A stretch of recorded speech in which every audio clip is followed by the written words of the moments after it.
All right, good morning YouTube. Welcome to a beautiful fall morning here in the Flathead.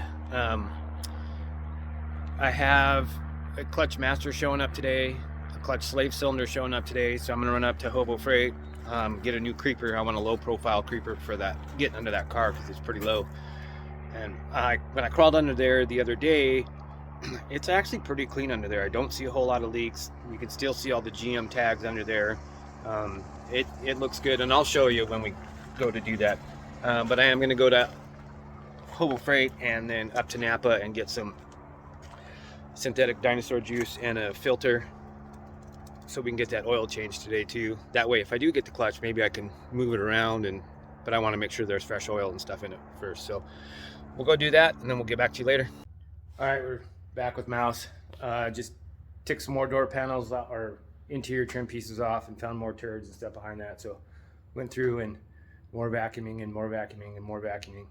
We're gonna let that sit for a while. I was digging and scraping and stuff, trying to get it out of the cracks and things like that. Got our list behind us. I'm hoping to check a couple things off today. Like I said, we went and picked Mobile 1 530 in our Napa filter. This is the part number if you have a LT4. It might be the same for the LT1. So we're gonna crawl underneath and take a look at or change the oil, get that going, and then I'll kind of show you around underneath a little bit too. It's actually, like I said, fairly clean. It's cramped under there, so I went and got a new Hobo Freight creeper, low pro right there. So we'll see how well that works. I want to be able to get under there and not rub my belly on stuff. And then I've got to starting to collect all the receipts and keep those all in one spot. So I'll get cracking. All right, oil's draining. I'll try and film this here.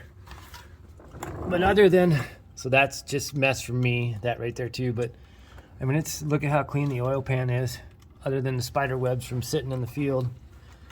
Transmission's dry, no leaks back there.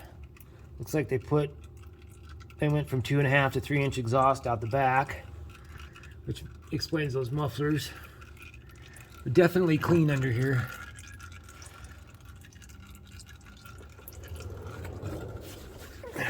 We just got to get all the spider webs and stuff off so it doesn't catch fire when we start it.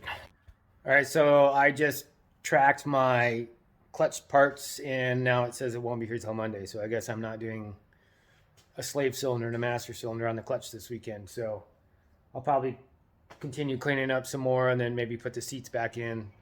I might try and put make a vinegar solution spray to help see if that kills some of the smell and stuff in there. It's getting better, and like I said, we pulled more panels and stuff out, vacuumed more turds and stuff out of it, but it's definitely getting better. So oil change is done. 5 quarts of fresh Mobile 1 and the filter, and fired up, and we have very good oil pressure, 60 pounds. So that's good. Car came with some spark plug wires. I don't know if they're the ones for it or not. I'll have to do some research, but we may end up putting those on because it looks like there's been a couple that are chewed on by mice. The previous owner has them all taped right here. Let's see if I can get you down in there. So we'll want to change those out. I really, really want to pressure wash this engine, but I don't because of the OptiSpark. So, and I'm not going to tear stuff apart until I'm ready to actually work on that section. So, and I just kind of leave it the way it is. I can't find where I put my super clean. Otherwise, I would spray it down and wipe it off and clean it up. So, all right, guys, we'll see you later. Good afternoon, YouTube. Yep, I'm all dirty. I was working on the mouse. So the clutch slave cylinder and the clutch master cylinder showed up today. I've got them out. It's kind of a pain in the ass. There's the slave cylinder, and it looks like it's been leaking for a while. And then the master's right here, which also looks like it's been leaking for a while. Now, it was to be honest with you, it was kind of a pain in the ass on both ends. So there's two 13 millimeter bolts. There's one here and one on the other side, plus your 14 millimeter line. Obviously, it's easier to do with the battery out. And then I'm not going to crawl underneath, but the slave cylinder is the same thing. Two 13 millimeter bolts, 14 millimeter. You have to undo the bolts that hold the slave kind of pop it off a little bit and rotate it, so then you can break the line loose, because the line comes in directly from the top and then there's no room under there. And on this car, the 96, there's a damn oxygen sensor right where that thing needs to go, and it was a pain in the butt. It was easier for me to unplug the oxygen sensor and then work around it, and then when you go to put it on, you got to do your lineup first, get it tight, and then wiggle the thing in and then kind of compress it over the studs and hold it. You're trying to hold that slave cylinder in to get a bolt started so you can get everything put back together. I've been working on it for about an hour and a half. Now I just got the long, arduous process of bleeding this system, which everything I've read is a giant pain in the dick. So could be pumping on it for days. Right now I'm just doing some pumps and getting some bubbles out of the system. But also in the cabin, I don't know if I'll be able to show you. So I have my side panel off right here. Light. I have this side panel off, both of them. It actually made it easy to get up in there because there's a little clip right there that goes over the rod that holds the slave cylinder, or the master cylinder, and then you got to pop that rod off the clutch pedal. So that's all done though. We can put the interior back together, put the seats back in. I was kind of waiting to do that till I got that clutch and everything done, and then I can sit in it and bleed clutch and sit on the leather seats. Still got some odor in there. I don't know if I need to go get some urine spray, but I've spent so much money on cleaners and stuff in there. I've got, as far as I know, I've got all the rat turds vacuumed out of it.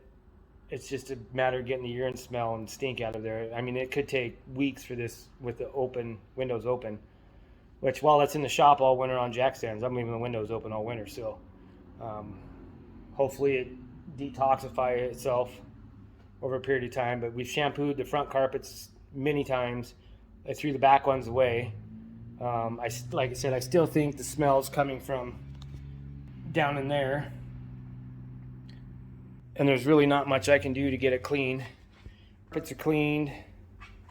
I got that seat back in, but it's not bolted tight. I've wiped the dash down. I've scrubbed the dash. I've pulled dash pieces apart and got more out of it. Pulled door panels off, got more out of it as far as mouse turds and stuff go. So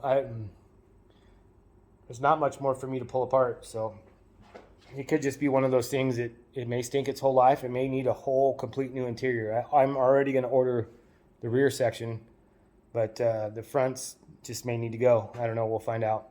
I just want to drive the damn thing. I still got to figure out what's going on with that front end. I'm wondering if that front spring de-arched. That's why it was slammed on the ground. If that's the case, we're going to order a new front spring and try and get that changed. I'll check shocks and ball joints and things like that, and then we'll do the brakes and tires, and then set it on the ground and see if it still drops itself, or if it, because I'm going to let this all suspension hang and relax and see if it can go back to the way it was. If not, we'll go from there. But it's going to be a long, slow process. I've got all winter, but it still would be nice to have it out once, maybe twice, before I get to put it away for the winter. And then if I can get the red one sold, that gives me quite a bit of money to put into this car, which I need. But we also, if it doesn't sell, I have 2 Corvettes, so there's nothing to complain about there either. I just got to find winter storage for the red one because I don't want it sitting outside. Right now it's outside under a car cover. But one of our Corvette Club members said he might have room in his shop for it. So if that's the case, I'm going to take him up on his offer, I hope. So I'll include this section with some other videos, stuff that I shot over the weekend, and that today's Monday. So should have a video out for you tomorrow on the RPO code, or if you've probably already seen it if you're watching this. So we will see you later.